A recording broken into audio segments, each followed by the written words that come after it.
Provide करते हैं आपको। काफ़ी लोग हमें फ़ोन करके कह रहे थे सर क्लास मत कीजिए, कोई पीछे हो गया हूँ, तैयार नहीं है, इसलिए मैंने क्लास लिया आप लोगों का। क्या करूँ बताओ, मजबूरी है। सिलेबस समय से कंप्लीट करना, आप लोग पढ़ना चाहते नहीं, कैसे काम हुआ, तो कैसे होगा? सिलेबस समय से कंप्लीट करना है और आप लोग पढ़ना चाहते हो नहीं, तो बताओ कैसे होगा? ऐसे होगा? हाँ, ये काम नहीं सही है ना यार, सपोर्ट करना चाहिए आपको। चलो भाई, 2 बजे का समय था, फोन करके 2500 लोग मना कर रहे थे। 2 बजे का समय था, फोन करके 2500 लोग मना कर रहे थे, सर क्लास मत लो प्लीज, क्लास मत लो। नाम बताते नहीं है, हम क्या बताऊं? बहुत ज्यादा पीछे हो गए हो क्या? सुनो केसरी, साथ साथ में नहीं चल पा रहे हो क्या? चलो करें सर, ज्यादा मत पढ़ाना, ज्यादा मत पढ़ाना। मैं क्या बताऊं, इतना बार फोन करके मना कर रहे हैं। ये कोई किसके पिताजी इसमें प्रिंसिपल है? किसी के पिताजी प्रिंसिपल हैं, वो उन्होंने फोन किया कि बच्चों का जान लेंगे क्या आप? उन्हें क्या हुआ? हमारी बच्ची पढ़ती नहीं थी, कोई लड़की थी।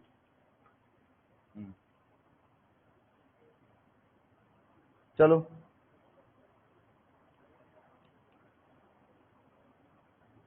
अब ऐसे ऐसे है, यानी पढ़ाए तो भी दिक्कत, कोई ना पढ़ाए तो भी दिक्कत, सब ओरी से प्रॉब्लम है टीचर को। न पढ़ाए तब पर भी प्रॉब्लम, न पढ़ाए तब पर भी प्रॉब्लम। हम क्या करें, हमें समझ नहीं आता है।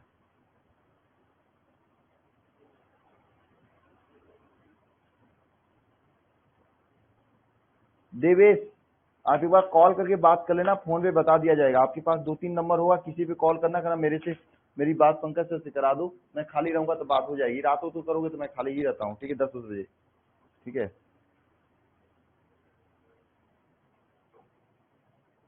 समझे देवेश? मुझे नहीं पता अपडेट आया क्या आया है। बहुत ही जल्दी आप लोगों के दुआ से डॉक्टर ने हमसे कहा है कि आप जो है डिजिटल बोर्ड यानी इन सभी चीजों पे पढ़ा सकते हो। आपकी आंख में बहुत इंप्रूवमेंट हो गया है, तो बहुत ही जल्दी मुझे लगता है अगस्त के महीने में आप लोगों को डिजिटल बोर्ड यहाँ पे देखने को मिल जाएगा। अगस्त के महीने में, मैं बहुत पहले लगवा दिया होता, लेकिन क्या हुआ कि डॉक्टर हमें ही बोला था कि आपको देखना ही नहीं डिजिटल बोर्ड में, मोबाइल भी हम नहीं देखते हैं, इसलिए मैं डिजिटल बोर्ड नहीं लगवाया। अगस्त के लास्ट तक, क्योंकि 1 महीने में तो लग नहीं पाएगा, बात होता है उस पर ऑर्डर करोगे, बढ़िया वाला आएगा, लगेगा, तब तो होगा काम। हाँ, मेरे आंखों में रिफ्लेक्शन से रिलेटेड प्रॉब्लम है, मैं 6-6 महीने पे जाता हूँ एम्स दिल्ली में, दिखवाता हूँ।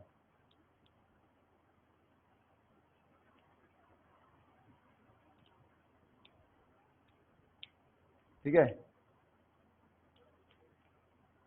अगस्त तक आ जाएगा, अगस्त लास्ट तक आ जाएगी, कोशिश यही रहेगी मेरी, ठीक है ना। चलिए स्टार्ट करते हैं आज की क्लास को, क्योंकि उसमें मैं ऑर्डर तो अभी नहीं किया हूँ, मतलब 1-2 दिन में देख कर देखूंगा किस कंपनी का बढ़िया है, उसे ऑर्डर कर दूंगा, फिर आएगा। चैप्टर 9 का पीडीएफ अपलोड, चैप्टर 6 का पीडीएफ अपलोड हो जाएगा, चैप्टर 9 का भी हो जाएगा। चलो स्टार्ट करते हैं, ठीक है। 6 महीने पे एक बार दिखाने जाता हूँ, तो इस बार मैंने जांच करवा लिया है, अगस्त में मुझे दिखाने जाना है डॉक्टर को। पिछली साल भी अगस्त में गया था, इस साल भी अगस्त में जा रहा हूँ फिर, तो डॉक्टर को दिखाने जाऊंगा। वैसे हालांकि जांच रिपोर्ट में यहाँ पे सही सही आया है, कोई दिक्कत है नहीं ना। मैं इसमें 2 चीजों का दवा खा रहा हूँ, एक तो सर यहाँ पे जो ब्लड क्लॉटिंग हो गई उसकी दवा खा रहा हूँ, आँख की दवा खा रहा हूँ, 2 चीजें खा रहा हूँ, ठीक है, फिर भी चल रहा है ना। तो जब मैंने गया था वहाँ, एक तो पटना पीएमसीएच से ले रहा हूँ, एक दिल्ली एम्स से ले रहा हूँ, ठीक है। तो पिछले वाले सोमवार को मैंने गया था, तो दिल्ली वाले में गया था, वहाँ पे जांच करवाया। इस वाले सोमवार को जाऊंगा मैं वहाँ पे पीएमसीएच में जाऊंगा, ठीक है। नहीं नहीं, इसी कोर्स में यूज होगा ना।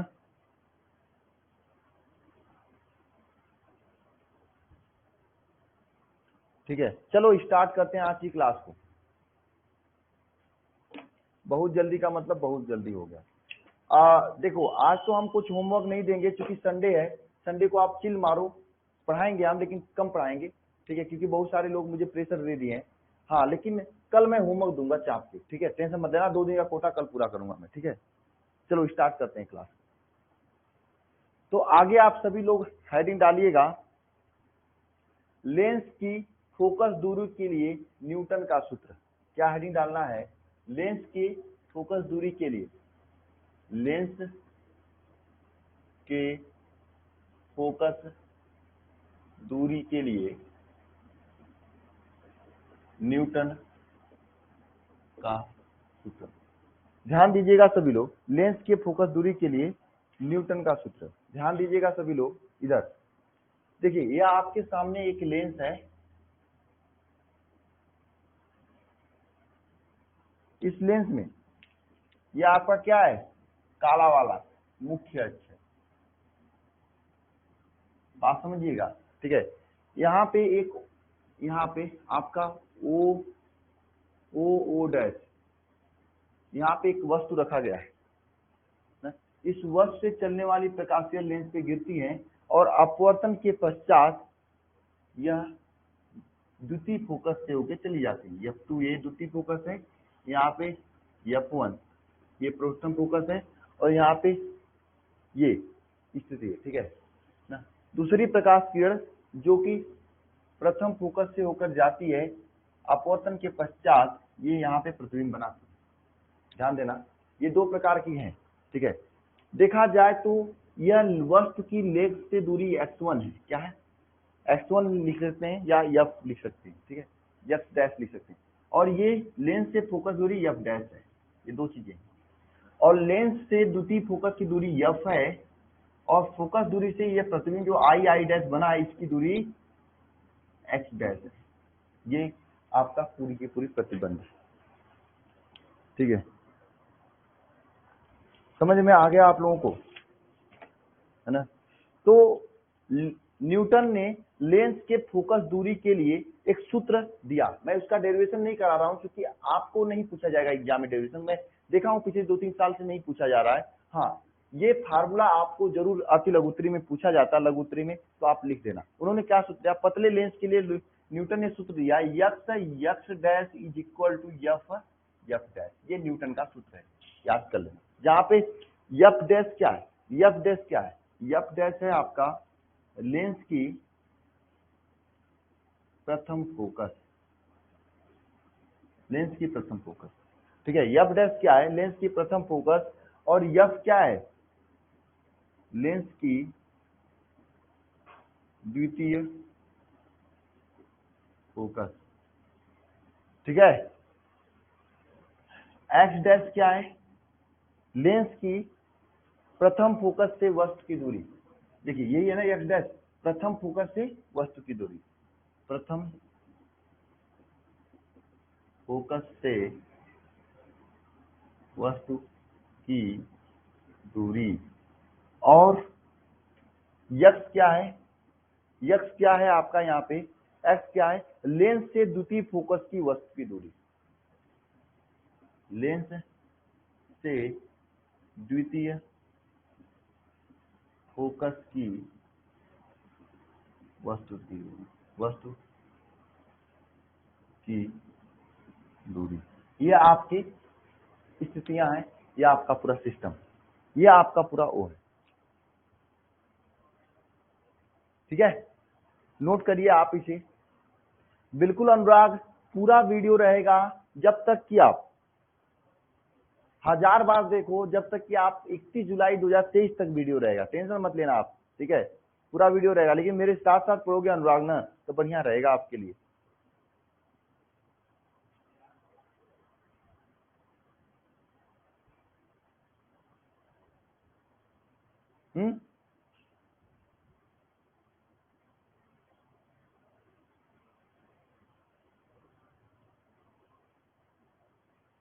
ये आपको समझ में आ गया? मैं फिर से बता दूं, ये लेंस के लिए न्यूटन का सूत्र क्या है? f dash is equal to f dash, ये है, ठीक है।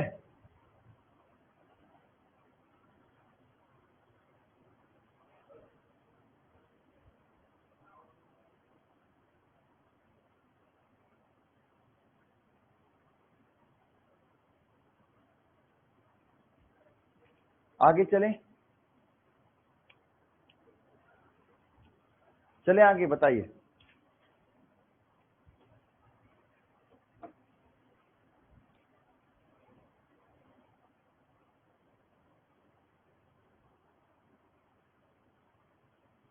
हाँ, ये छोटा सा इंपॉर्टेंट है, कभी कभी पूछ लेता है, ठीक है। चलिए आगे चलते हैं।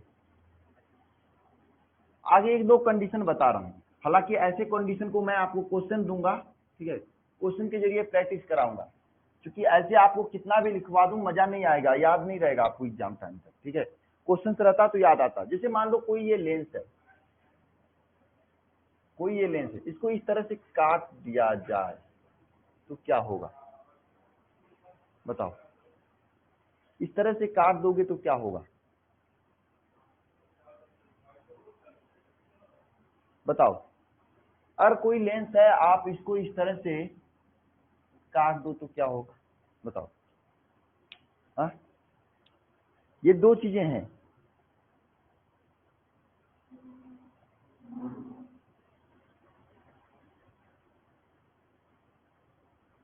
हाँ। अगर ऐसे ऐसे अलग अलग कर दें तो क्या होगा, और ऐसे काट दें तो क्या होगा, बताओ। दो लेंस नहीं, प्रतिबिंब क्या होगा। मान लो कोई लेंस है, इसमें आधा यहां तक आप काला पोत दो, यानी कोई चीज से चिपका दो, काली पोत दो तो आधा रहेगा तो क्या होगा। ये तीन कंडीशन है आप लोगों के सामने, तीन कंडीशन है ना, प्रतिबिंब कैसा बनेगा। ये तो समतल उत्तल बन जाएगा, मुझे पता। बीच से काट दोगे तो क्या होगा, हाँ। प्रतिबिंब क्या, प्रतिबिंब वही बनेगा, कम बनेगा, ज्यादा बनेगा, कैसा होगा। बीच में आधा काला पोत दिए तो क्या होगा,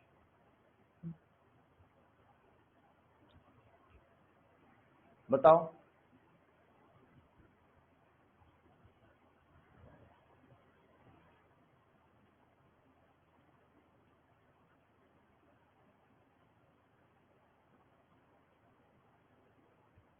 प्रतिबिंब आधा नहीं बनता है, मैं एक बता दे रहा हूँ। आधा काली पोत दोगे ना तो प्रतिबिंब का वैसा ही बनेगा, लेकिन वह तीव्रता कम हो जाएगी। क्या हो जाएगी, तीव्रता कम हो जाएगी। प्रतिबिंब सेम बनेगा, केवल उसकी तीव्रता कम हो जाएगी। प्रतिबिंब सेम बनेगा, बस उसकी तीव्रता कम हो जाएगी। और ये पहला दूसरा कंडीशन मैं आपको क्वेश्चन में कराऊंगा, पहला कंडीशन और दूसरा कंडीशन। आप थोड़ा रिसर्च करना जाके कि इस कंडीशन में क्या हुआ। इस कंडीशन मैंने बता दिया, अगर आधा कटोगे ना तो प्रतिबिंब की तीव्रता क्या हो जाएगी, कम हो जाएगी, ठीक है। प्रतिबिंब की तीव्रता क्या हो जाएगी, कम हो जाएगी।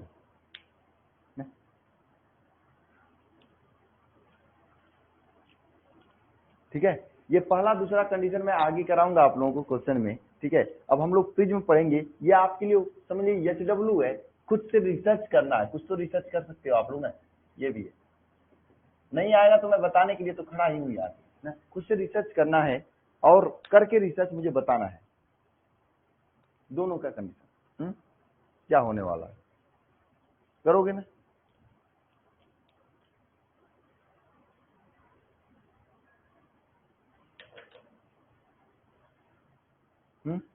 खुद से रिसर्च करना, कुछ तो होमवर्क ले लो। अब नेक्स्ट टॉपिक स्टार्ट करो, एक तरह से नेक्स्ट चैप्टर है आपका प्रिज्म। क्लास 10th में भी आप प्रिज्म पढ़े हैं, क्लास 12th में भी आपको प्रिज्म पढ़ना है, वही सभी चीजें पढ़ना जो क्लास 10th में पढ़े थे, लेकिन मैं पढ़ाऊंगा पूरा, क्योंकि प्रिज्म से वो सभी चीजें पूछी जाती हैं। मैं क्वेश्चन भी दूंगा आप लोगों को सब्जेक्टिव, जो क्वेश्चन पूछा जाता है, ठीक है, सोल्यूशन के साथ दूंगा, आप देख लीजिएगा ऐप पर, ठीक है। तो हेडिंग डालिए प्रिज्म।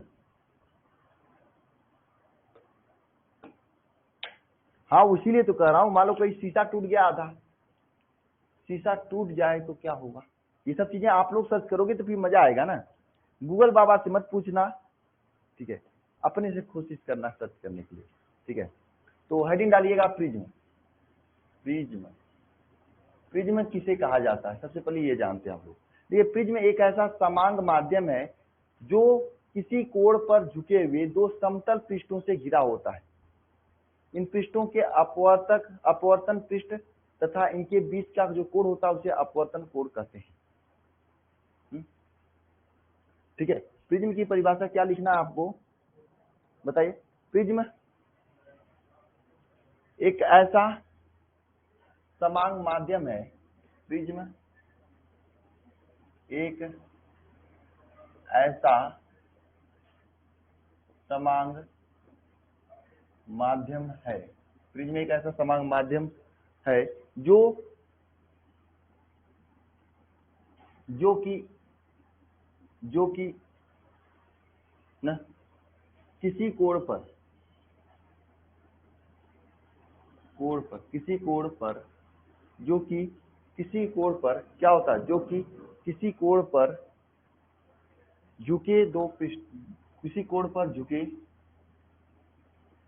दो समतल पृष्ठ, किसी कोण पर झुके दो समतल पृष्ठों से घिरा होता है, पृष्ठों से क्या होता है, घिरा होता है, समतल पृष्ठों से क्या होता है, घिरा होता है। इन पृष्ठों को अपवर्तक पृष्ठ कहते हैं। इन पृष्ठों को क्या कहा जाता है, इन पृष्ठों को अपवर्तक पृष्ठ कहते हैं। इन पृष्ठों को क्या कहते हैं, अपवर्तक पृष्ठ कहते हैं। और इनके बीच के कोण को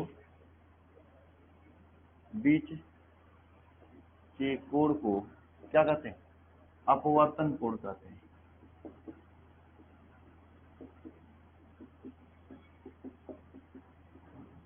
इनके बीच के कोण को क्या कहते हैं, अपवर्तन कोण कहते हैं। ये प्रिज्म की परिभाषा है। जैसे आपके सामने ये प्रिज्म दो समतल पृष्ठों से घिरा हुआ एक माध्यम है, इनके बीच का ये कोण है जिसे हम लोग क्या कहेंगे, अपवर्तन कोण कहेंगे, और ये दो अपवर्तक पृष्ठों से क्या है, ये झुका हुआ है। ये दो अपवर्तक पृष्ठों के बीच क्या है, झुका हुआ है, गिरा हुआ है। समतल पृष्ठों से ये क्या है, दो झुके हुए, ये समतल पृष्ठ है ना, इसे झुककर ये गिरा हुआ है। हाँ, तो परिभाषा क्या लिखा मैंने, प्रिज्म एक ऐसा समांग माध्यम है जो कि किसी कोण पर झुके दो समतल पृष्ठों से घिरा होता है, और इन पृष्ठों को अपवर्तक पृष्ठ कहते हैं, और इनके बीच का जो कोण होता है इसे अपवर्तन कोण कहते हैं। जैसे ये आपका दो क्या है, समतल पृष्ठ है ना, इनके बीच का ये कोण क्या, अपवर्तन कोण है, ठीक है। और ये एक दूसरे झुके हुए और इस समांग माध्यम में यहाँ पे प्रिज्म है। बताओ, आया समझ में?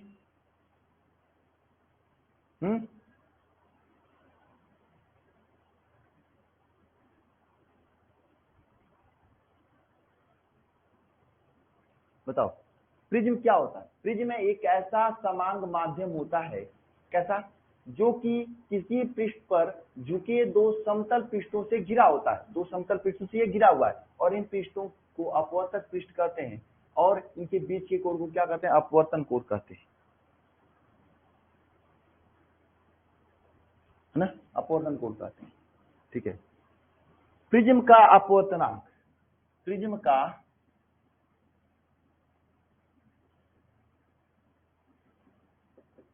बहुत ज्यादा यहाँ से पूछा जाता है क्वेश्चन, प्रिज्म का अपवर्तनांक से। प्रिज्म का अपवर्तनांक कक्षा 10 में भी आप लोगों ने पढ़ रखा है।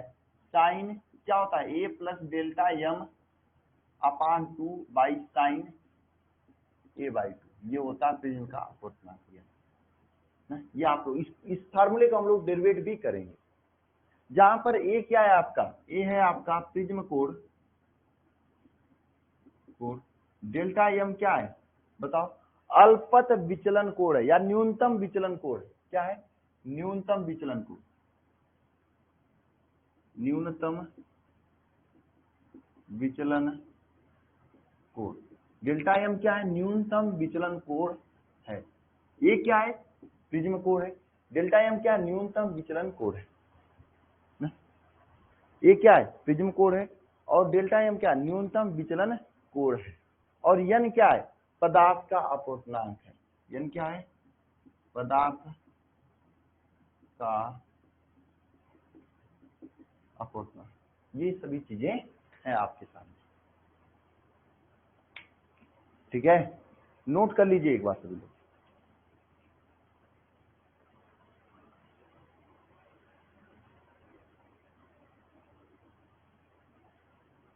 एक बात नोट करके आप लोग लिख सकते हो, नोट में क्या आप लिख सकते हो, नोट में आप यह लिख सकते हो कि किसी भी कोण के लिए, किसी भी प्रिज्म के लिए न्यू जो होता है, प्रिज्म कोण का मान 5 अंश से कम है तो इस प्रिज्म को क्या पतला प्रिज्म कहते हैं।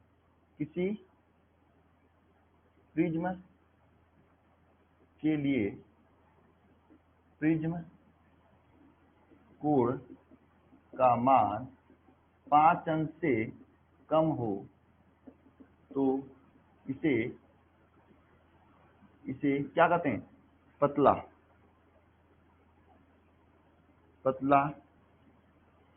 प्रिज्म कहते हैं। इसे क्या कहते हैं, पतला प्रिज्म कहते हैं। पतला प्रिज्म और उनकी कोण का मान 5 अंश से कम होता है उसे क्या कहते हैं, पतला प्रिज्म कहते हैं। ठीक है।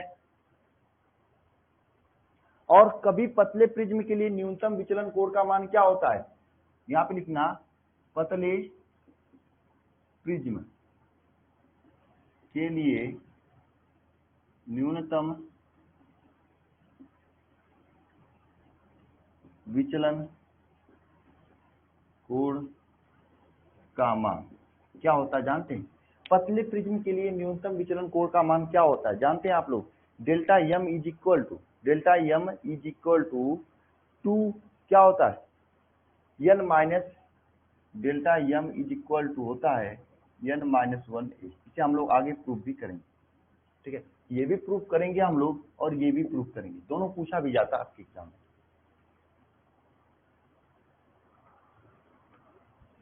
में। फटाफट नोट लिख कर लीजिए जो भी चीजें यहाँ पे लिखी गई हैं।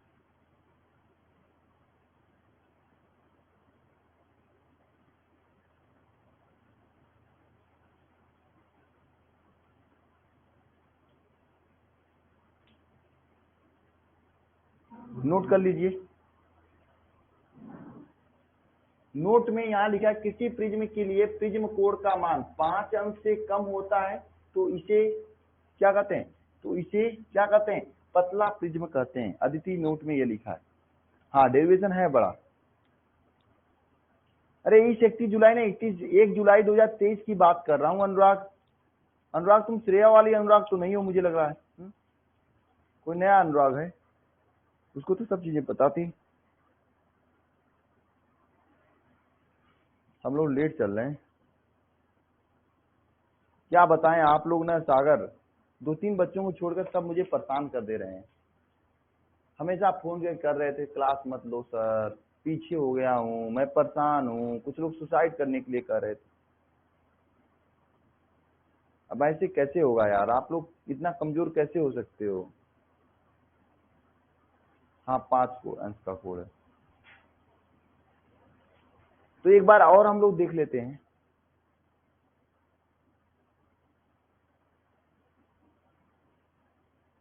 यही तो है, नमवा नहीं बताते हैं ना सब।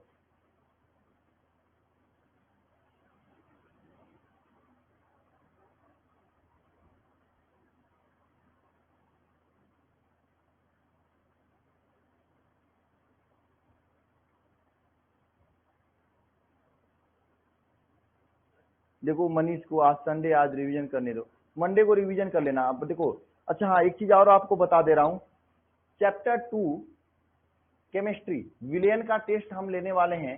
अगले सैटरडे को लेंगे या फिर अगले मंडे को लेंगे, 2 दिन में से किसी दिन लेंगे।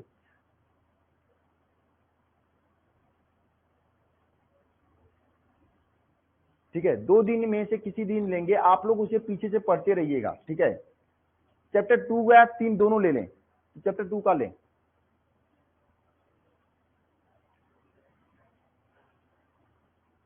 ठीक है, संडे सैटरडे को लेंगे या नेक्स्ट मंडे को लेंगे, 2 में से चाहे जिस दिन लेंगे। ठीक है, सैटरडे को अगर मैं क्लास लूंगा तो मंडे को लूंगा। पिछले टेस्ट का रिजल्ट तब तक आ जाएगा मेरा। हाँ 2 का। ठीक है, पढ़ाई करके तैयार कर लेना आप लोग। हाँ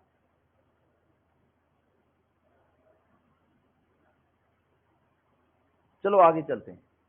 एक बार मैं और आपको बता दें,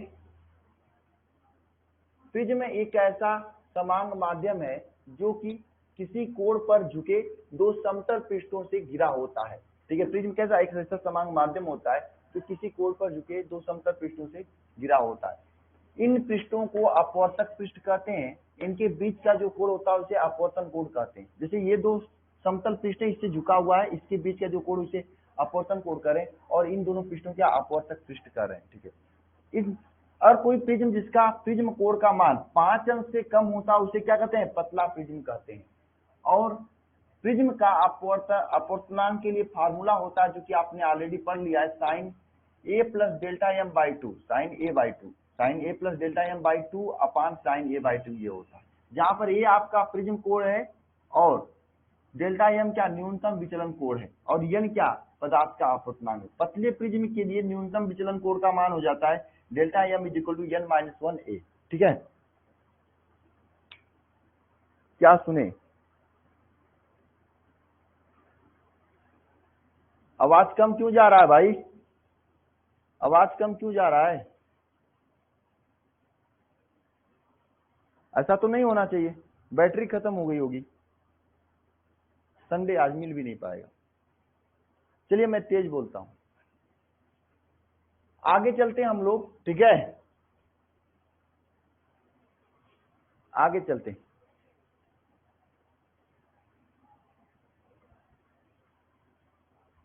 ठीक है, कुछ बातें और मैं आपको बताता हूं, हालांकि ये बताने लायक बातें नहीं है, ये आपको समझ जाओ। अगर आपसे कोई कहे कि बैगनी रंग के लिए विचलन कोण का मान लिखिए, किसने? बैगनी रंग के लिए विचलन कोण का मान, और कोई आपसे पूछे तो क्या लिखोगे? बताओ कैसे लिखोगे? बैगनी को वायलेट कहा जाता है तो डेल्टा वी लिखोगे is equal to N minus one, जहां है इज इक्वल टू ए लिखोगे, यहाँ पे एन के यहाँ पे एन वी लिखोगे, माइनस वन हो जाएगा, यानी बैगनी रंग के लिए भी वी हो जाएगा। ठीक है, समझे? अगर आपसे पूछे कोई लाल रंग के लिए निकालने के लिए तो क्या लिखोगे? Delta R is equal to A delta A N R minus one, ये लिखोगे। समझ रहे हो बात मेरी? अगर पीले रंग के लिए कोई पूछ ले तो क्या लिखोगे? मुझे अब आप लिखकर मुझे बताएंगे। Delta Y is equal to क्या लिखोगे? बताओ क्या लिखोगे आप लोग?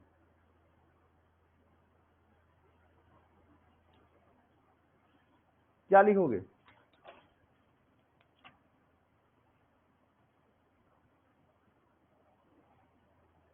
हाँ, एन वाई यहाँ पे a plus n y minus one. ठीक है, ये किसी भी रंग के लिए आपको निकालना हो तो उस रंग के अपवर्तनांक में से एक घटा के प्रिज्म कोण से गुणा कर दे तो उसका वैल्यू आ जाता है। समझ में आया आपको ना? चलिए अब प्रिज्म द्वारा अपवर्तन कैसे होता है उसको जान लेते हैं। प्रिज्म द्वारा अपवर्तन कैसे होता है उसको हम लोग क्या कर लेते हैं? जान लेते हैं।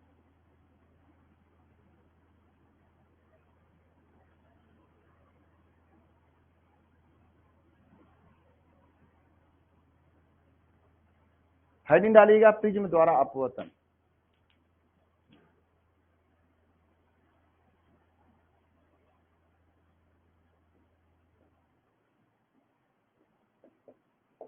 प्रिज्म द्वारा अपवर्तन। ठीक है, प्रिज्म द्वारा अपवर्तन। ठीक है, इधर ध्यान दीजिएगा सभी। मान लेते हैं आपके पास ये बहुत बड़ा प्रिज्म है, एक मैं बहुत बड़ा प्रिज्म बना रहा हूं, अपवर्तन की तरीका समझ लेना है। ठीक है, और एक बहुत बड़ा प्रिज्म है, इस प्रिज्म में ये आपका आपतित किरण क्या आपतित होती है, ये इसे क्या कहेंगे? आपतित किरण।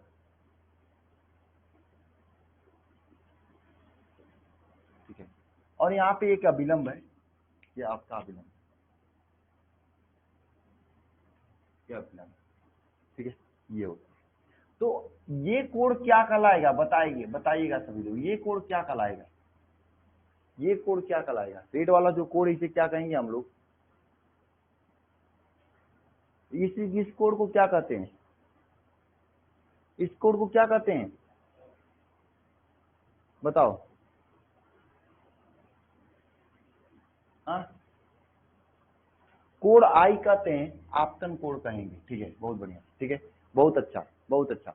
ये देखिए, ये वायु है, ये कांच से प्रिज्म बना होता है, तो ये विरल माध्यम से सघन माध्यम में जा रहा है, इसलिए प्रिज्म के की ओर झुक जाएगा। किस ओर झुकेगा? ये प्रिज्म का जो लाइट है अविलंब की ओर झुकेगा, तो ये अविलंब और ये जो झुकी हुई प्रकाश, इसके बीच का ये जो कोण है, इस कोण को क्या बनाओगे आप, क्या कहोगे? इस कोण को क्या कहोगे आप? अपवर्तन कोण कहेंगे। इस कोण को अपवर्तन कोण कहेंगे और इसे आर से प्रदर्शित करेंगे। यहाँ पे जाएगा, यहाँ पे ये रेड वाली प्रकाश किरण यहाँ पे जाएगा। ठीक है, इसके बाद क्या होता है? इसके बाद क्या होता है ना? ठीक है, इसके बाद क्या होता है? यहाँ पर भी एक अविलंब होता है। हालांकि जब आप लोग क्लास 12th में हैं, लेबोरेटरी में जाएंगे तो आप इसका प्रैक्टिकल भी देखने को मिलेगा। ध्यान देना सभी लोग, ये अविलंब है, ये कांच से वायु में जा रहा है, तो फिर से अविलंब से दूर जाएगा कि पास में जाएगा अविलंब की ओर? बताओ, जब कांच से ये वायु में जाएगा तो ये अविलंब से दूर जाएगा कि पास में आएगा? बताओ। हाँ, अरे बताओगे? अविलंब से दूर जाएगा ना?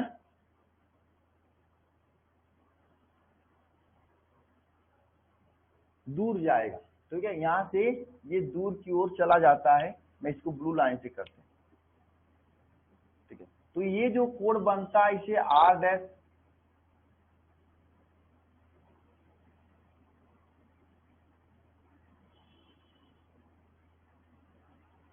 ये जो कोण बनता है इसे आर डैश कहा जाता है, और ये जो कोण बनता है इसे क्या कहा जाता है? आई डैश कहा जाता है। ठीक है, समझे? R1 कर दो, जा जो कहो, 12 वाला आई डैश कहा जाता है। ये कोण, ये आपतित किरण है, इसे क्या कहेंगे? निर्गत किरण कहेंगे। निर्गत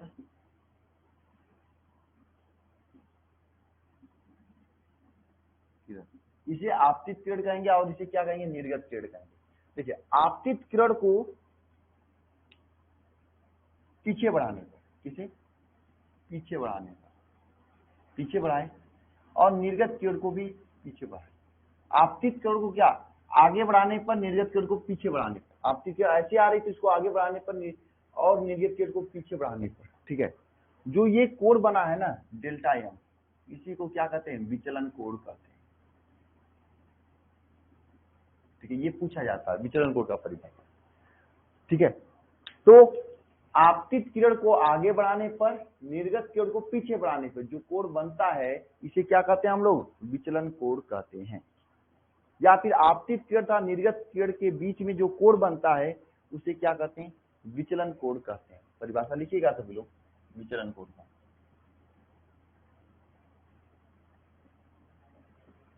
विचलन कोण का परिभाषा क्या लिखेंगे आप लोग? आपतित किरण तथा निर्गत किरणों के बीच के न्यून कोण को क्या कहा जाता है? विचलन कोण कहते हैं। आपतित किरण तथा निर्गत किरण के बीच के कोण को क्या कहते हैं? निर्गत किरण कहते हैं। कोण को क्या कहते हैं? विचलन कोण कहते हैं। आपतित किरण तथा निर्गत किरण के बीच के कोण को क्या कहते हैं? निर्गत क्या कहते हैं? विचलन कोण कहते हैं।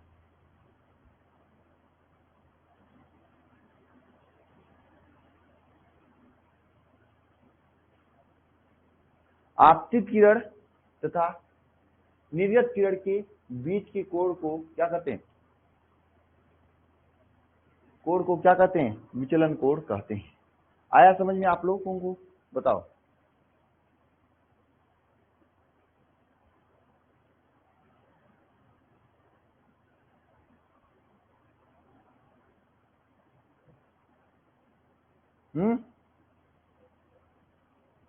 ठीक है, ये परिभाषा विचलन कोण का कभी कभी आपके एग्जाम में पूछा जाता है, विचलन कोण को परिभाषा पूछा जाता है, इसलिए मैंने बताया। ठीक है, क्लियर है ना एकदम। चलिए मैं विचलन कोण को मिटाता हूं और अल्पत विचलन कोण के बारे में जानता हूं। ठीक है, देखिए यहां पर एक हम ग्राफ खींचते हैं। ये ग्राफ किसके किसके बीच है, ये ग्राफ किसके किसके बीच है, ये जो ग्राफ है, ये ग्राफ है आपका इधर विचलन कोण डेल्टा के बीच में और ये आपतन कोण आई के बीच में। ठीक है, इस तरह से ग्राफ है।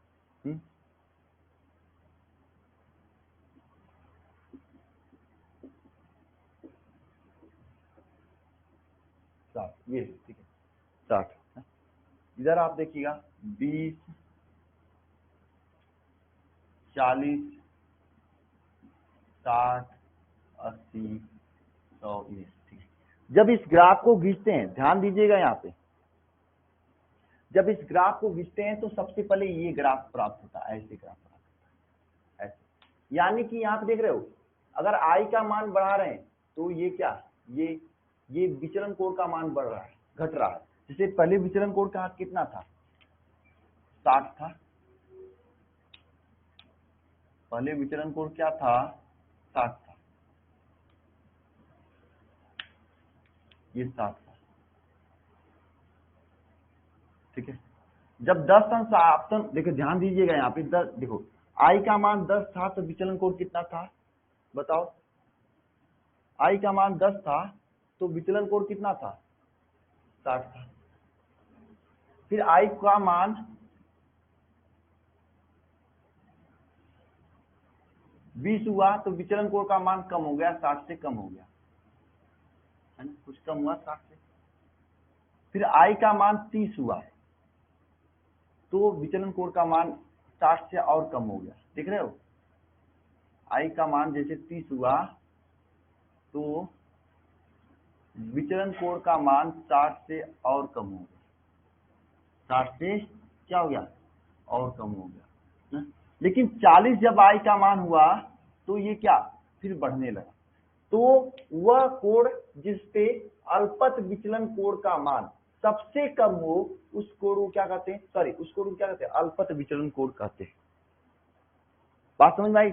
वह कोण, वह आपतन कोण जिसके लिए विचलन कोण का मान सबसे कम हो, उसे क्या कहते हैं, अल्पत विचलन कोण कहते हैं। ये परिभाषा आपसे पूछा जाता है एग्जाम में।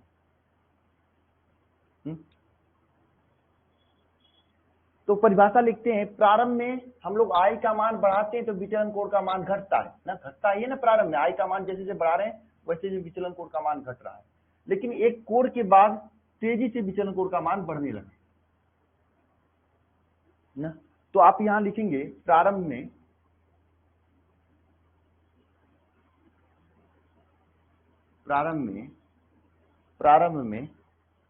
आई का मान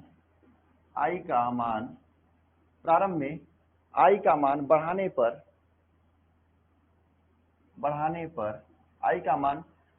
पर विचलन कोण डेल्टा का मान घटता है,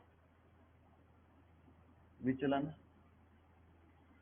कोण डेल्टा का मान क्या होता है, घटता है। प्रारंभ में आई का मान बढ़ाने पर विचलन कोण का डेल्टा का मान घटता है, परंतु एक विशेष कोण के बाद विशेष स्थिति या विशेष स्थिति के बाद क्या बढ़ने लगता है, क्या होने लगता है, बढ़ने लगता है। इस प्रकार केवल एक विशेष आपतन कोण के लिए विचलन कोण का मान सबसे कम होता है।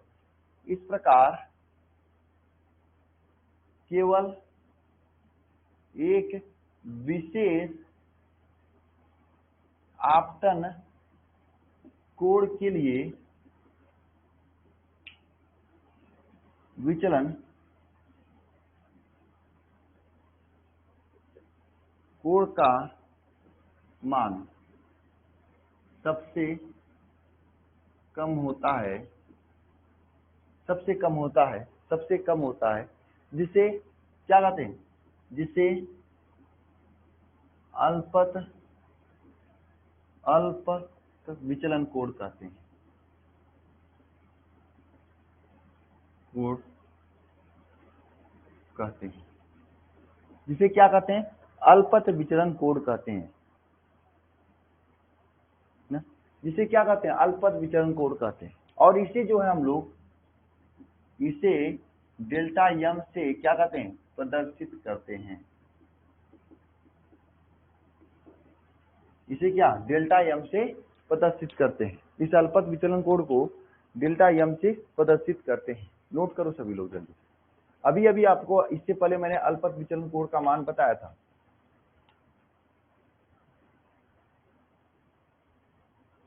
जल्दी से नोट करो, एक दो पॉइंट और मैं बताऊं आप लोगों को।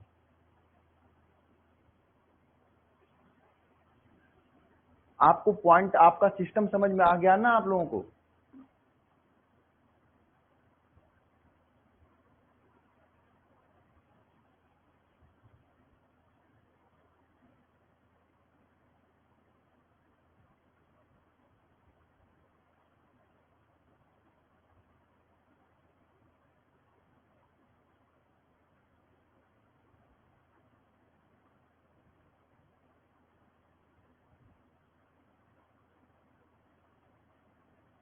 सर बुक देख के क्यों लिखते हो?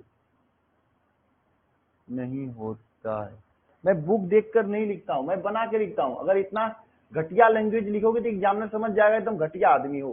थोड़ा सा एक ऑफिशियल लैंग्वेज हिंदी लिखा जाता है। हाँ समझे, एक ऑफिशियल लैंग्वेज हिंदी लिखा जाता है। इसमें मैंने क्या लिखा, प्रारंभ में आई का मान बढ़ाने पे विचलन कोण का मान घटता है, घट तो रहा था यहाँ तक, लेकिन एक विशेष कोण के बाद बढ़ने लगता है। इसमें क्या है, एक विशेष कोण है, 30 अंश है, इसके बाद बढ़ने लगता है। इस प्रकार केवल एक विशेष आपतन कोण के लिए विचलन कोण का मान सबसे कम होता है। एक विशेष आपतन कोण विचलन कोण का मान सबसे कम होता है, जिसे हम लोग क्या कहते हैं, अल्पत विचलन कोण कहते हैं।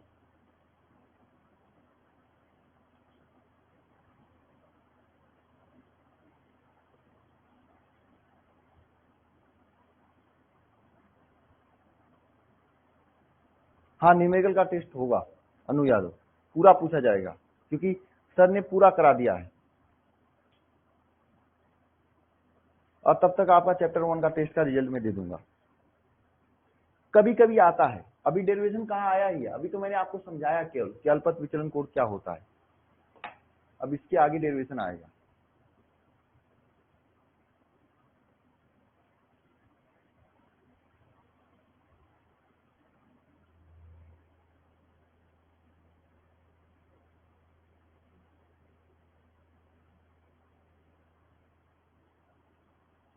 हाँ इंपॉर्टेंट है, बस ये अल्पत विचलन कोण का मान पूछा जाता है।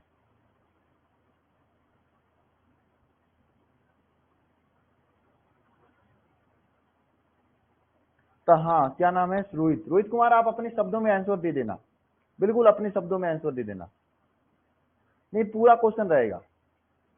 रोहित कुमार आप अपने शब्दों में ही आंसर देना, एग्जामिनर आप ही के शब्दों में नंबर देगा।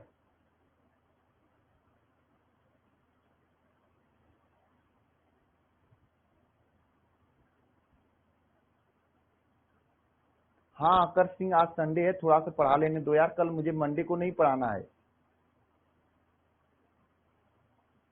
आगे चले हम लोग।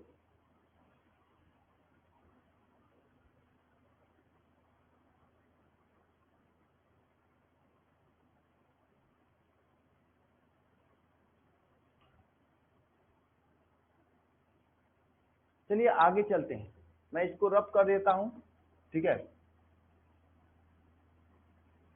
एक दो पॉइंट और है, मैं इसको रब नहीं करना चाहिए था, चलो ठीक कर दिया।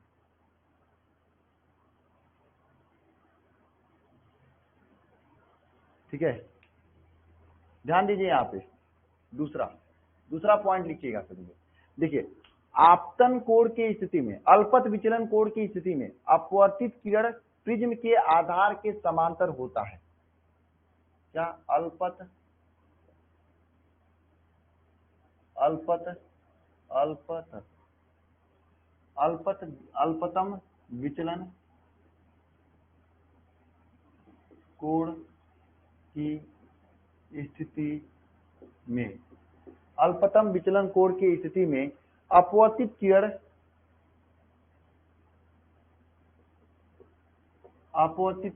जो अपवर्तित किरण होता है, अपवर्तित किरण प्रिज्म के आधार के समांतर होता है, प्रिज्म के आधार के क्या होता है, समांतर होता है।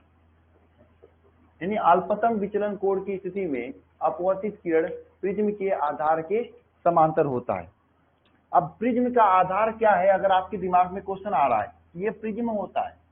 मैंने अभी बताया प्रिज्म में ऐसे, मैं एक ही साथ सब बता देता तो दिक्कत हो जाता ना, इसलिए मैं थोड़ा थोड़ा करके बता रहा हूँ। देखो इस तरह से प्रकाश आता है, ठीक है, यहाँ पे, और यहाँ पे अभिलंब होता है, अभिलंब से क्या होता है, ये अपवर्तित हो जाता है, फिर यहाँ पे क्या हो जाता है, फिर यहाँ से अपवर्तित होकर बाहर निकल जाता है। तो ये जो है ना, ये जो है अपवर्तित किरण, और ये इसे कहा जाता है प्रिज्म का आधार।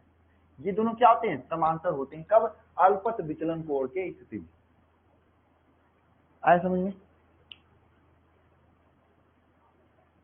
ठीक है,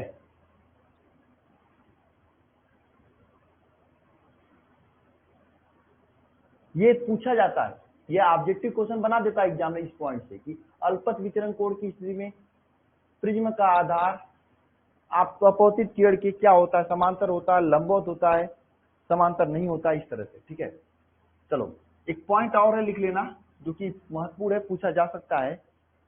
तीसरा नंबर पॉइंट क्या है कि अल्पतम विचलन कोण की स्थिति में आपतन कोण का मान सदैव निर्गमन कोण के बराबर होता है। अल्पतम विचलन कोण की स्थिति में, अल्पतम विचलन कोण की स्थिति में क्या होता है, अपवर्तित किरण प्रिज्म के आधार स्थिति में क्या होता है, आपतन कोण का मान, आपतन कोण का जो मान होता है, आपतन कोण का जो मान होता है सदैव जो निर्गत कोण होता है उसके बराबर होता है, सदैव निर्गत कोण के क्या होता है, बराबर होता है। सदैव निर्गत कोण के क्या होता है, बराबर होता है। समझे आप लोग? नोट करो सभी लोग फटाफटी से।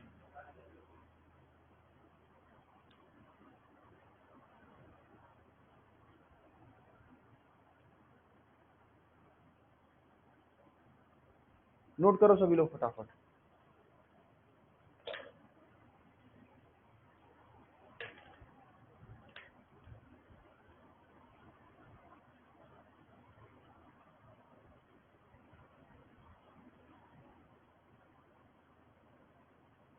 अब लोग प्रिज्म के अपवर्तन के लिए जो सूत्र था उसका डेरिवेशन करने जा रहे हैं।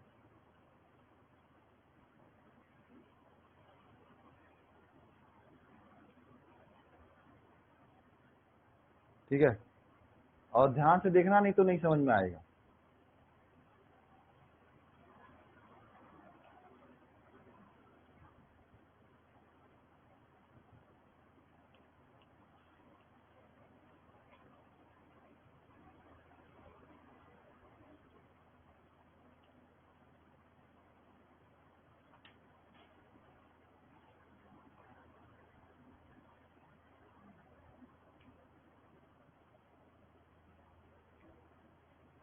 चलिए अब हम लोग प्रिज्म के अपवर्तन के लिए जो फार्मूला मैंने लिखवाया था उसी का डेरिवेशन करेंगे, कैसे आता है, क्योंकि कभी कभी पूछ लेता है एग्जाम में, और न्यूमेरिकल भी इससे बनता है। मैं न्यूमेरिकल कराऊंगा आप लोगों को लास्ट में करा दूंगा, ठीक है, या अलग से करा दूंगा, न्यूमेरिकल के लिए अलग से लेक्चर दे दूंगा, ये दो में से जो करूंगा, ठीक है, आप टेंशन मत लेना।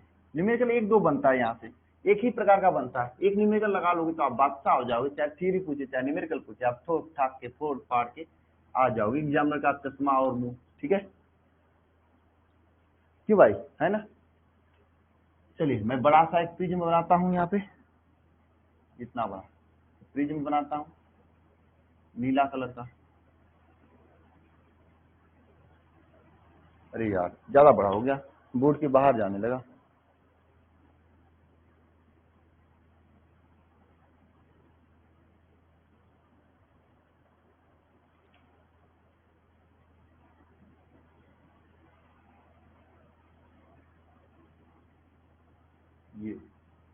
ये आपका क्या है, प्रिज्म है।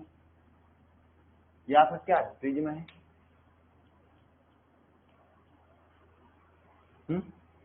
इस प्रिज्म में हम लोग क्या करें, रेड कलर ब्लैक कलर से इधर से प्रकाश क्या करते हैं, आपतित करते हैं इस तरह से। और यहाँ पे एक अभिलंब है जो कि रेड कलर से मैं खींच रहा हूँ।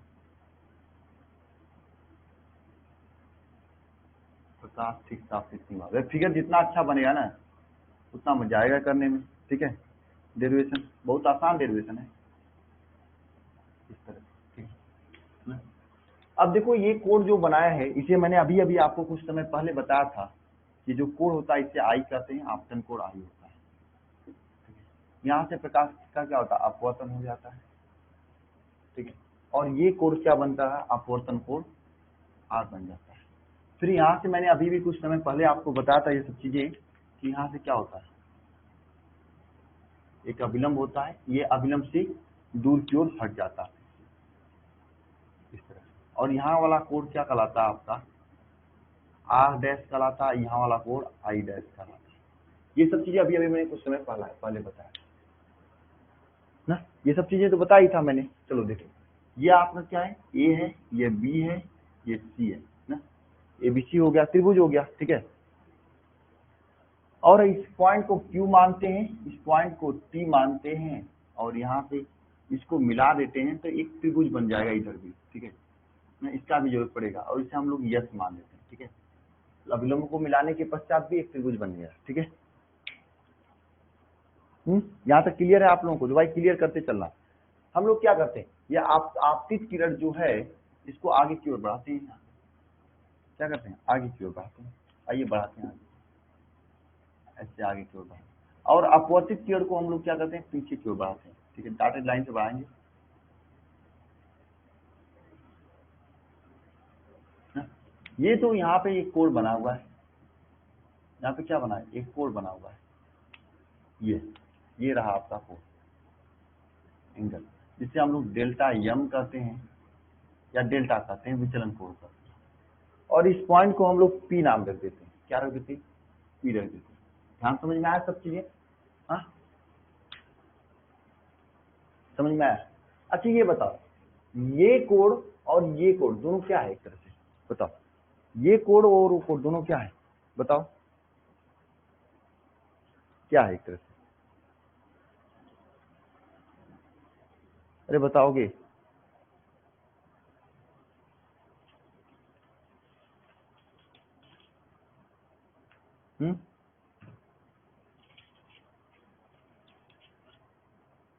बताओ क्या है,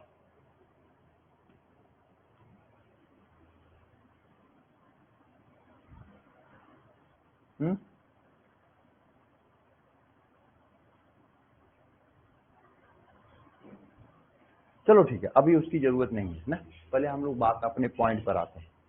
हम यहाँ से एक त्रिभुज उठाते हैं, कौन, क्यू एस टी ए, चतुर्भुज उठाते हैं, ये वाला चतुर्भुज उठाते हैं।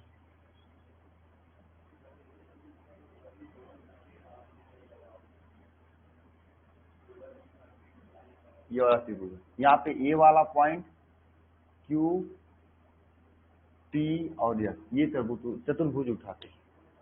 आप लोग जानते हो चतुर्भुज के चारों कोणों का मान कितना होता है, 90 अंश होता है, 180 360 अंश होता है। तो चतुर्भुज ए क्यू एस टी में, चतुर्भुज ए क्यू एस टी में कोण क्यू ए टी प्लस कोण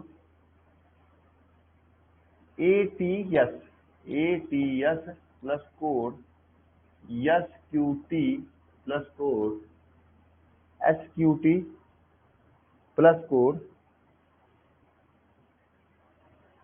ए वाला हो गया, टी वाला हो गया, क्यू वाला, plus code Q S T बराबर 360 अंश होता है। क्या 360 अंश होता है ये।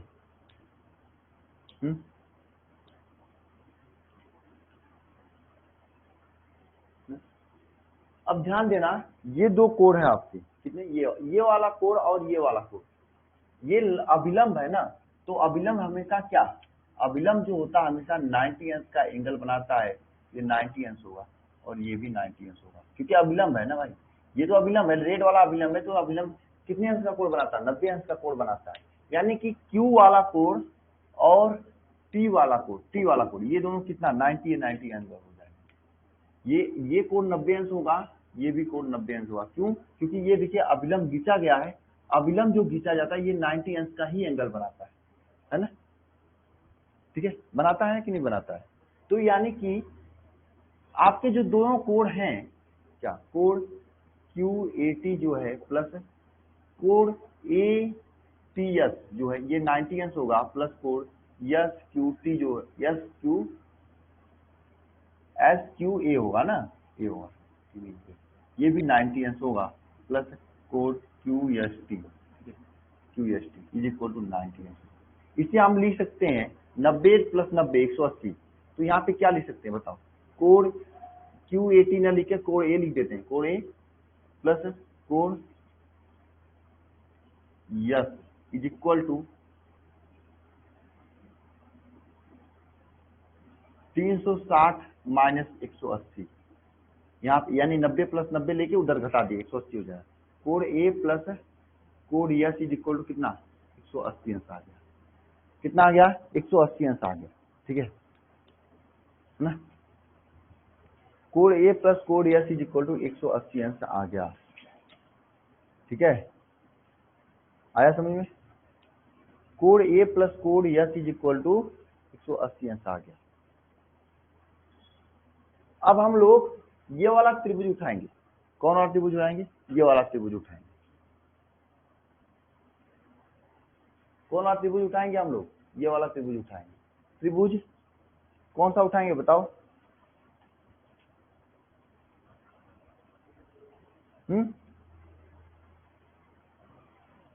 ये वाला त्रिभुज उठाएंगे, त्रिभुज QTS में, त्रिभुज QTS में ये वाला त्रिभुज उठा रहे हैं। तो यहाँ पे R डैश इसको R ही मानिए, ठीक है, कोई दिक्कत नहीं। तो यहाँ पे क्या हो जाएगा, त्रिभुज QTS में क्या होगा, ध्यान देना, इस तरह से त्रिभुज है आपका, यहाँ पे Q है, Q है, यहाँ पे T है और यहाँ पे S है। ये देखो ये कोण कितना है R है, और ये कोण R डैश है, और ये कोण यस है, मतलब यस है, यही है ना, बताओ यस है मतलब यस है, ठीक है। तो हम लोग क्या लिख सकते हैं, त्रिभुज में तीनों कोणों का योग 180 अंश होता है। कोण R प्लस कोण R डैश इज प्लस कोण यस इज इक्वल टू 180 अंश लिख सकते हैं। अब देखो R डैश और R ये लमसम बराबर ही होते हैं सब, ठीक है। कब डेल्टा, अभी मैंने एक कंडीशन लिखा था कि डेल्टा अल्पत विचलन कोण डेल्टा m के कंडीशन में क्या होता है, आपतित किरण और अपवर्तित किरण दोनों कोण बराबर होते हैं ना। डेल्टा m के लिए क्या होता है, कोण R इज इक्वल टू कोण R डैश होता है। मैंने आप लिखवाया था कंडीशन, 2-3 कंडीशन में एक लिखवाया था, आप जाके देख लेना, ठीक है।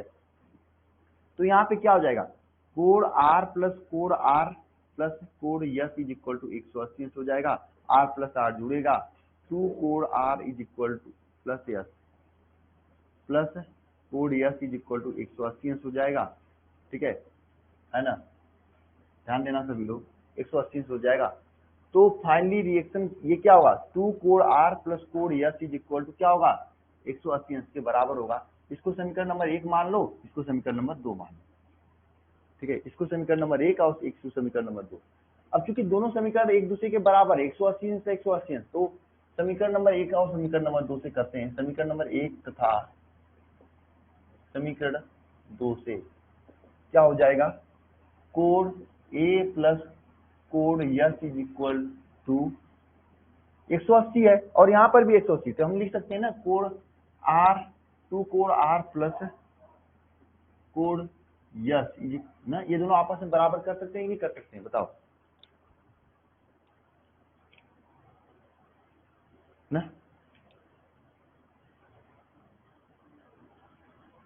ना दोनों बराबर हो जाएगा कि नहीं, कोड आर प्लस कोड यस इज इक्वल टू 180 अंश, और यहाँ कोड ए प्लस कोड यस ये बराबर 180 अंश, दोनों एक दूसरे के बराबर होंगे कि नहीं होंगे, एक बार बता देना सभी लोग, उसके बाद ही हम आगे चलेंगे। दोनों एक दूसरे के बराबर होंगे कि नहीं होंगे, बराबर होंगे ना, तो दोनों बराबर कर दिए हम। तो ध्यान देना, ये यस वाले से कट जाएगा, कोड ए इज इक्वल टू 2 कोड आर हो जाएगा। यहाँ पे कोड ए का मान क्या हो जाएगा बताओ, कोड आर का मान क्या हो जाएगा, कोड आर का मान कोड ए बाई 2 आ जाएगा, कोड ए बाई 2 आ जाएगा, क्या आ जाएगा, कोड ए बाई 2 आ जाएगा, कोड ए बाई 2 आ जाएगा। हाँ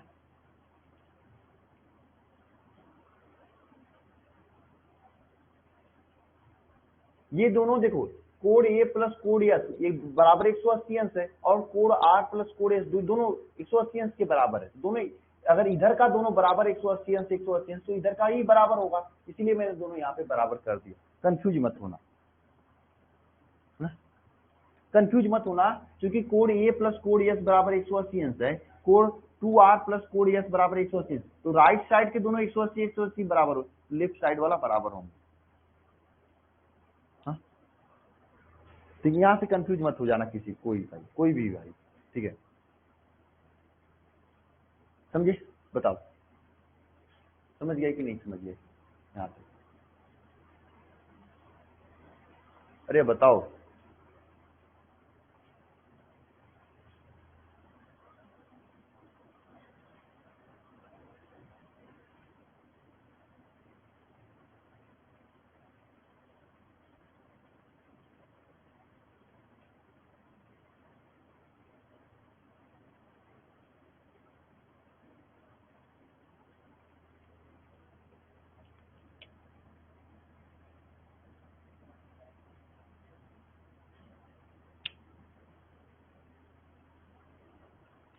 समझ गए ना, चलिए इसके आगे चलते हैं। अब हम लोग बात करते हैं त्रिभुज पी क्यू टी की, ठीक है, हम बनाते हैं त्रिभुज पी क्यू टी, यहाँ पे बहुत आसान है, अब हो गया समझिए, त्रिभुज जो है पी क्यू टी बनाते हैं इस तरह से, त्रिभुज पी क्यू टी, यहाँ पे पी है, यहाँ पे क्यू है, यहाँ पे टी है, ध्यान देना सभी लोग, ये एंगल और ये एंगल कितना होगा।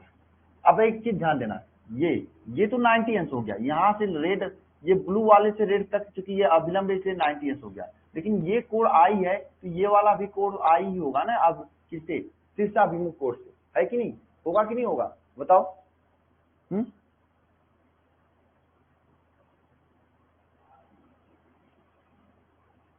अरे नहीं, 90 अंश तो ये होगा ना, रेड ब्लू से रेड तक, क्योंकि अभिलंब खींचा गया है ना ये इस पे, अभिलंब का मतलब ही 90 अंश होता है। हाँ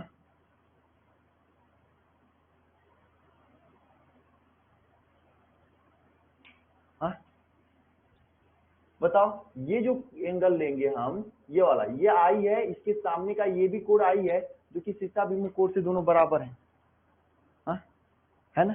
चलिए इसी तरह से देखिए, इधर आपका कोण ये आर है, तो जस्ट इसके सामने का कोण यही नहीं, इस देखो ये सामने कोण ये है, ये भी पूरा कोण आपको मैं नीला कलर से लिख देता हूँ, ये कोण भी आर होगा, होगा कि नहीं होगा, बताओ। लेकिन हमने तो त्रिभुज यही लिया ना, यही कोण लिया है, और यहाँ पर भी यही लिया है, हमको चाहिए ये वाले का मान, ये वाले का मान चाहिए, रेड से नहीं यार, ब्लैक से लिखते हैं, हमें चाहिए इस ब्लैक वाले का मान, ये ब्लैक वाला दिखाई दे रहा है जो 3 बार खींचा, इसका मान चाहिए, और यहाँ पे भी हमें इसका मान चाहिए। कैसे निकालेंगे इसका मान, बताओ। अरे पूरा कोण आई है, ये कोण आर है, घट जाएगा, है ना, क्या ये पूरा कोण आई है, यहाँ से शीर्षाभिमुख कोण से पूरा कोण आई रखा, और ये कोण आर रखा, तो ये घट जाएगा इतने के लिए, घटेगा कि नहीं घटेगा, हाँ हाँ, तो आई माइनस आर हो जाएगा कि नहीं, हो जाएगा, तो इसका मान क्या, मैं इसका मान क्या लिखूं, रेड ब्लैक वाले का मान यहाँ पे ये क्या I माइनस आर लिखूं, बताओ इसका मान क्या रखूं मैं, I माइनस आर। इसी तरह से इसका मान क्या रखूं, बताओ ये तो बताओ बताओ बताओ बताओ बताओ इसका मान क्या रखूं,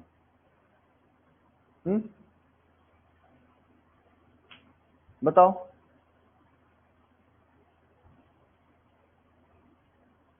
इसका मान भी I माइनस आर लिख सकते हो, हाँ?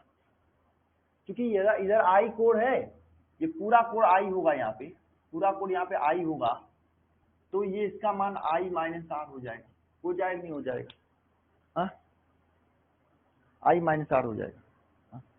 कुछ लोग I डैश माइनस आर लिखेंगे, लेकिन आपको पता होना चाहिए अल्पत विचलन कोड के मान में ये दोनों बराबर हो जाते हैं, I डैश I के बराबर हो जाते हैं। फिगर बहुत घची ऊंची हो गई है, ठीक है, मैंने एक पॉइंट समझाने की कोशिश किया। और यहाँ पे डेल्टा एम है, ठीक है, तो बहिष्ठ कोड से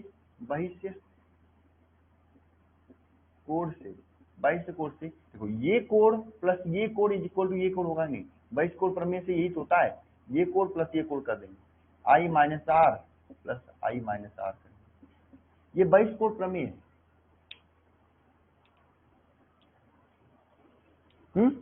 कि इसके सामने के दोनों कोणों का योग के बराबर होगा डेल्टा एम, यही तो बहिष्ठ कोड प्रमेय है।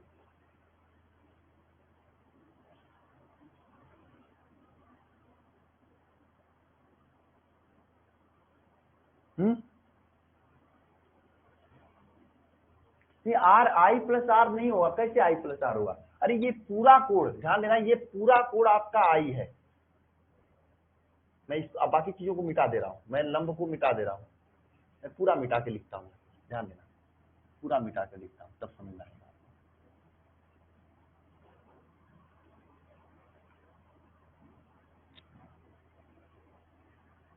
ये देखिए आई डैश है और ये कोड पूरा क्या है आई डैश होगा।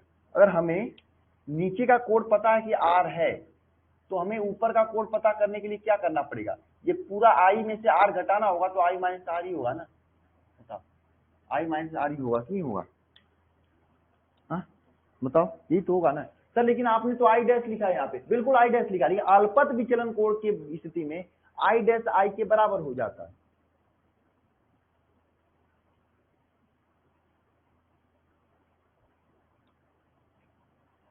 हाँ तो घटेगा ही ना, पूरा कोड आई में से आर को निकाल देंगे तो आई माइनस आर बचेगा। इसी तरह से यहाँ पूरा कोड आई में से आर को ये वाले आर को निकालेंगे तो आई माइनस आर बचेगा, हाँ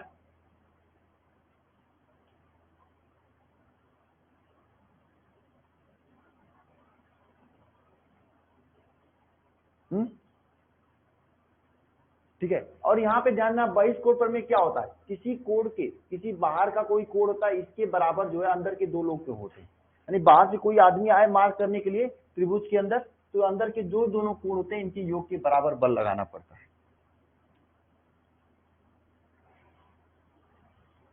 ना, इनके योग के बराबर बल लगाना पड़ता है ना? ठीक है, बात समझ में आई। तो यहाँ पे क्या हो जाएगा, ध्यान देना डेल्टा एम का वैल्यू क्या हो जाएगा, अल्पत विचलन कोड का मान 2i माइनस आर हो जाएगा, 2i माइनस आर हो जाएगा ना। अब यहां से हम क्या लिख सकते हैं, delta M is equal to क्या लिख सकते हैं 2i माइनस 2r लिख सकते हैं। और यहां से क्या है, इसको हम यहां से क्या लिख सकते हैं बताओ, कोड A is equal to 2r, ये लिख सकते हैं ना भाई, यहाँ से गुणा हो जाएगा, ठीक है 2r हो जाएगा। और भाई ये दो का यहाँ पे इसमें गुणा हो जाएगा तो कोड A is equal to 2r लिख सकते हैं, तो 2r की जगह पे कोड ए लिख सकते हैं, delta M is equal to 2i minus कोड ए, ऐसा लिख सकते हैं, हाँ? और हम यहाँ से i का वैल्यू निकाल सकते हैं, डेल्टा एम माइनस कोड A upon is equal to 2i लिख सकते हैं, इस कोड ए को लाया इधर घटा दिया मैंने। अब ध्यान देना सभी लोग, डेल्टा एम माइनस कोड ए बाई 2, यह आपका आएगा आई का मान, और आर का मान क्या है बताओ, 4a/2 यहां से है? तो आप लोग जानते हो स्नेल के नियम से, स्नेल के नियम से क्या जानते हो बताओ, n is equal to sine I upon sine R जानते हो।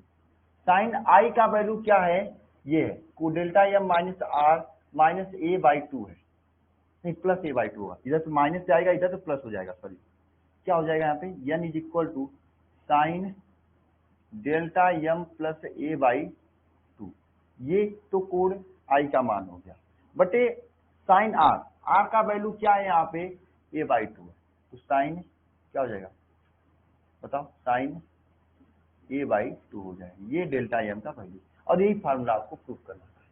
हो गया प्रूफ, हाँ हो गया, अरे बताओ हाँ या ना, नोट करो सभी लोग, फिर इसके आगे चलते हैं। कौन बात कर, सचिन अचित यादव कॉल करो यार, क्यों नहीं बात होगी मेरे से। मैच का लाइव सोमवार से शुक्रवार तक होता है, 3:30 बजे से होता है, ज्योति पुनिया।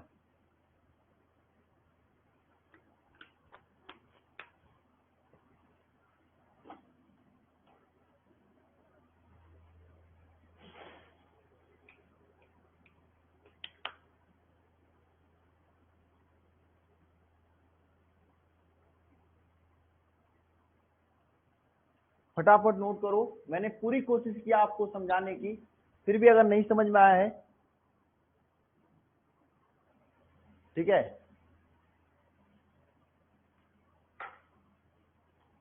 ना, तो आप लोग दोबारा एक बार देख लीजिएगा, ठीक है, इंपॉर्टेंट है, कभी कभी पूछा जाता है, और इस पे numerical n is equal to sine delta M a/2 sine a/2, इस पे न्यूमेरिकल भी पूछा जाता है। हाँ काफी बड़ा तो है, अदिति हमेशा छोटा नहीं रहता है, इसमें बड़ा बड़ा ही होता है, ठीक है, समझे। अगर आप ध्यान से कांस्टेंट माइंड समझे होंगे तो एक बार में समझ में आ गया होगा, थोड़ा सा भी इधर उधर किए होंगे तो नहीं समझ में आएगा, इसकी मैं गारंटी लेता हूं, एक बार में नहीं आएगा ये कभी।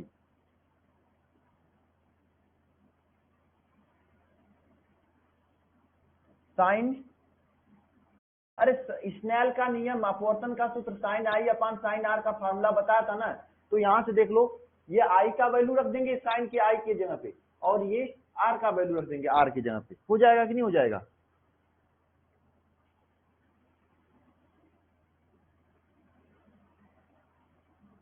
कोमल एक बार और देख लेना आप, ठीक है।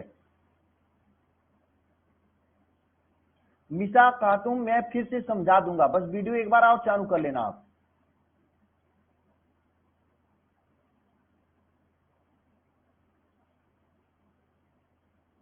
छोटा सा और मुझे बताना है, सोनू केसरी, अगर आप कह रहे हो तो मैं बंद कर दे रहा हूं, क्योंकि मुझे पता है सोनू आप बहुत मेहनत करते हो, आपके अनुसार मैंने चीजें करवा दी, आपने कहा था कि पूरा सोल्यूशन के साथ दो, तो मैंने सोल्यूशन के साथ देने लगा, आपने कहा कि आप सब्जेक्टिव क्वेश्चन का भी सोल्यूशन दो, वो भी मैंने करने लगा, जैसा आप कहोगे वैसा मैं कहूंगा, आप तो मेरे बॉस हो, मेरे भगवान हो, ठीक है।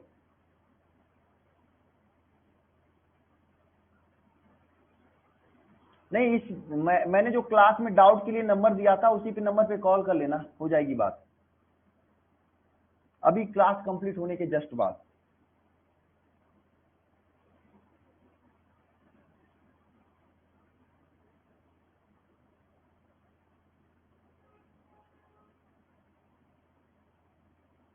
और क्वेश्चन की संख्या भी मैंने कम कर दिया।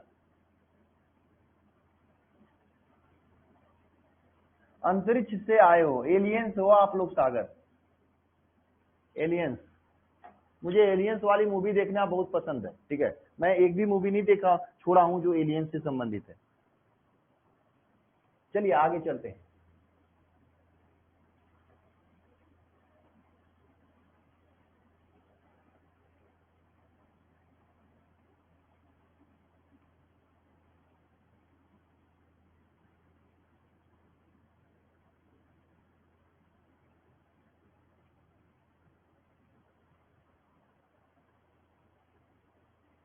ध्यान दीजिएगा सभी लोग, आप लोग जानते हो कि अगर I तथा R का मान बहुत ही क्या हो, अल्प हो जाए तो क्या होगा, साइन I और R का मान बहुत ही अल्प हो जाए तो क्या होगा, ध्यान दीजिएगा यहाँ पे sine A plus delta M, sine A plus delta M by 2 is equal to होगा क्या, A plus delta M by 2, यानी साइन खत्म हो जाएगा, ठीक है, खत्म, ठीक है। इसी तरह साइन A बाई 2 जो है ये A बाई 2 के बराबर हो जाएगा, यानी साइन खत्म हो जाएगा। तो हम लोग क्या लिखेंगे, n is equal to sign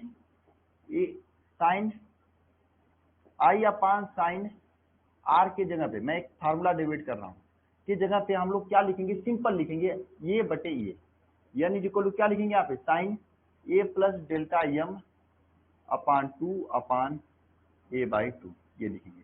2 से 2 कट जाएगा, यहाँ 2 से 2 कट जाएगा ना, तो n इज इक्वल टू क्या हो जाएगा, A plus delta M upon A, ध्यान दीजिएगा सभी लोग, ठीक है। n A is equal to क्या हो जाएगी, ये क्या यहाँ इसी से गुणा कर देते, n A is equal to क्या हो जाएगा यहाँ पे, बताओ, A प्लस डेल्टा एम, ठीक है। तो यहाँ से n A minus A is equal to delta M हो जाएगा, A को इधर लाया हूं मैं, यहाँ से A कॉमन करेंगे तो n minus 1 is equal to delta M हमने लिख डाला, ठीक है। ये आपके क्या है, अल्पत विचलन कोड के लिए फार्मूला है, जो कि मैंने बहुत ही पहले बता दिया था आपको ना, जिससे ये अल्पत विचलन कोड के लिए फार्मूला है, जो कि मैंने आपको बहुत पहले बता दिया था। पहले का मतलब जब मैंने फार्मूला लिखवाया तब इसका मैंने डेरिवेशन करा दिया, यानी जब I और R का मान बहुत कम हो जाए, अल्प हो जाए, तो साइन हटा देंगे, साइन का कोई मतलब नहीं, ठीक है। हाँ, साइन का हटा देंगे, साइन का कोई मतलब नहीं, ठीक है। डायरेक्ट लिखेंगे sine I upon sine R। अब देखो साइन I का ये कट जाएगा value, sine A plus delta M by a, ठीक है। इसका आपस में गुणा करके n A is equal to A plus delta m, ये इधर आएगा, ये common n minus 1 delta m, ये आपका आ जाएगा, ठीक है। इतना नोट करो, फिर आगे चलते हैं। ये फार्मूला क्या है, मैंने आपको ये बताया था,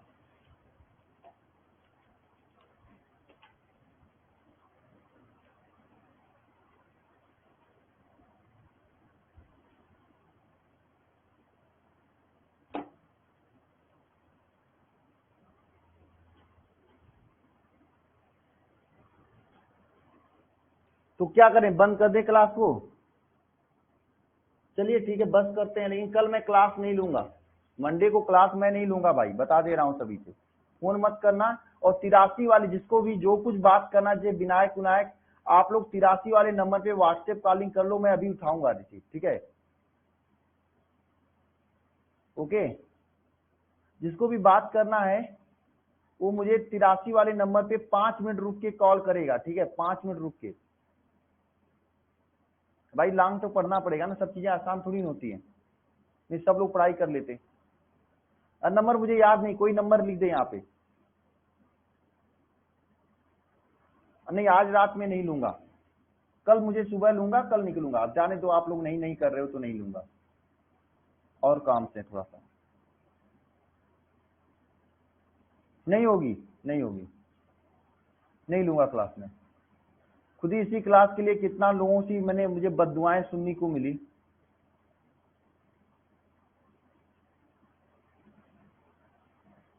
मुझे याद नहीं, नंबर कोई लिख दे यहाँ पे। लकी दिनकर आपके सामने ही सब लोग रोने लगे ना। हाँ, जिसको भी फोन करना है उस नंबर पे कर ले,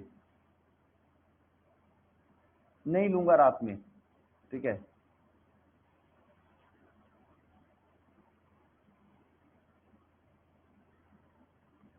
मुझे अभी जाना है रिपोर्ट कलेक्ट करने, रिपोर्ट लेकर आऊंगा, फिर कल सुबह मैं यहाँ से निकलूंगा।